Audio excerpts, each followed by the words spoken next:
inside is going to be the preferred lane. And if you watch when they come off of turn 1, you're going to see all the guys in the trouble big time. The 19 of Brandon Jones hadn't even told the story that hours ago, just over an hour ago, he got his first career win in Gander Trucks at Pocono, and now this. What a rough start. Second year in a row they've had an early exit. His luck at this track has been absolutely terrible, and we'll have to see what happened here for him. But, man, that joy of that win is instantly wiped away.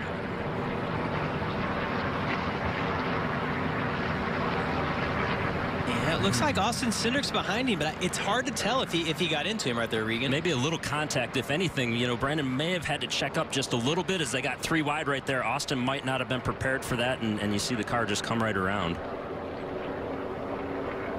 Yeah, you might be right. It looks like the 19 might have checked up a little bit so he didn't get into the car on his outside. And the way these bumpers line up, a little bit of contact picks it up, and that's a sketchy part of the track already. You know, oddly enough, I was getting ready to mention right there that, man, these guys did a nice job down the front stretch of getting 2 wide and getting through turn 1 well, and they did getting into turn 1, but not to the exit. Jones inside of 3 wide. Boy, it wasn't much, but he did make just a little bit of contact with the front bumper of Austin Cindric right there. How tough to judge when you're Cindric riding behind him in that situation? I mean, it's tough to judge, and unfortunately it was the first lap, which makes it even more difficult. Just like what we saw in that truck race earlier today on FS1. Caution out, lap 1 at Pocono. Yeah, and a good run from him because it wasn't the team. He didn't know what kind of help he was going to have as we see a more aggressive bump drafting already. Trouble again. This is Josh Williams in the 92. Second caution, lap number 5. Incredible. They're still wrecking. Yeah. Hate it for these guys. Musselman's Applesauce sponsoring Josh Williams, longtime sponsor of his, and Joe Graff Jr. in the right now, and that is not what we're seeing at the moment.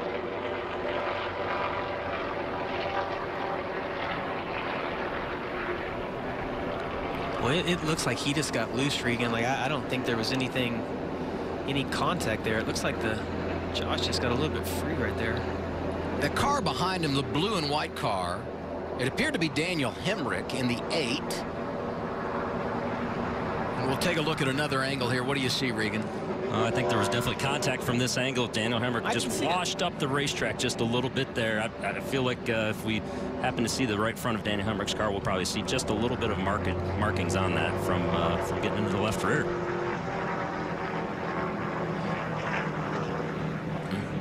Well, we had 2 sides of the story on the other one, and now Regan and I are seeing something different here. And I want to see your side, but I just haven't seen a replay that I can see where Hemrick got into it. So difficult to tell because the angles are odd at Pocono for the drivers and for us on the television side. So hard to find balance, no practice, no qualifying. It's tough on the 9 and the 7 as well. I don't know what's going on. Just tagged the fence right there. I'm all out of short. And there's trouble. Third caution of the afternoon, and another one of our key players. It's Harrison Burton.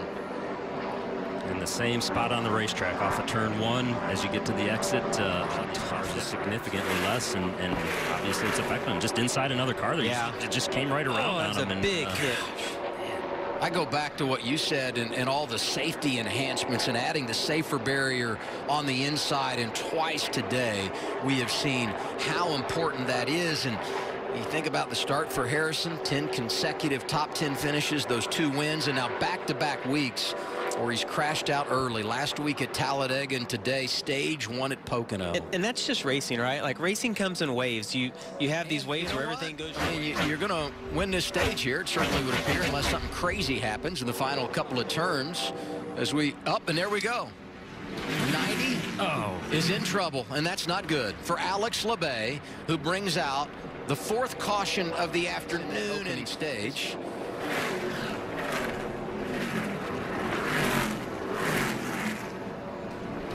Hard to pick up there exactly when it got away from him. One of the most frustrating. Trouble. Riley Herbst spinning. Right at the start-finish line. 6th caution of the day. Looks like he kept it. Maybe a little damage left front. But there's a good chance of that.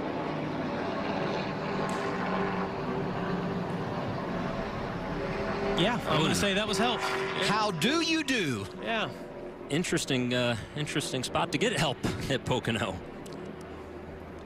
Tough day for the Gibbs cars. I'm going to say something else happened involved that got Haley a little bit upset at him. You're saying we need to rewind the tape a little further? And there's more to that story. Let's hope that something else happened, because that seems like a pretty big reaction for just the air getting you loose off of turn 3. Yeah. All right, hey, caution, 6th of the day. 42 laps to go. We'll be coming back around here in just over 40. We're close.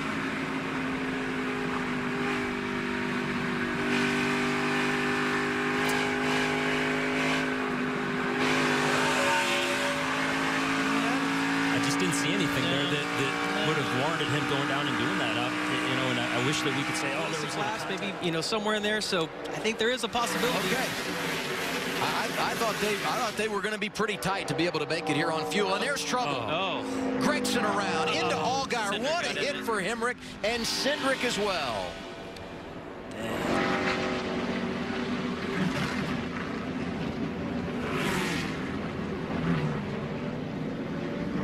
Just keep seeing it time and time again off of turn 2. These guys are struggling with it today. This one here, a number of the guys that we thought were going to win this race. Yeah, who's not? These caution laps going to be huge for those teams out front. Right, exactly. He's saving as much as he can right now.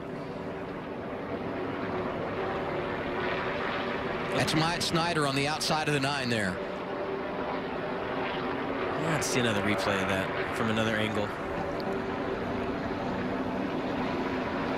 What a move by the one of Michael Annett to get through all that. He was right in the middle of where it all was happening. You could see that Myatt Snyder was on Noah Gragson, but what you couldn't tell was the 22 pushing Myatt Snyder. Like because it looked like they made contact and then they were good and then they hooked again. There was 2 contacts that happened off the corner. The first one, I believe Noah looked or felt like he was going to be clear coming off the corner there, and when he wiggled just a little bit, they had the contact, and then it looked like the 21 perhaps got frustrated that they had the contact and maybe just finished the deal off here. You'll see that was the initial one where he thought he was clear, he wasn't, and then here's the next move, and that's the one that causes the wreck. Yeah, but it looks like the 21 gets jacked up at the same time. Perhaps the 22's right on top of him. Yeah, like it just kind of like a chain reaction right there. Brett Moffitt also made a really good move to get through there. Jeremy Clements in the 51.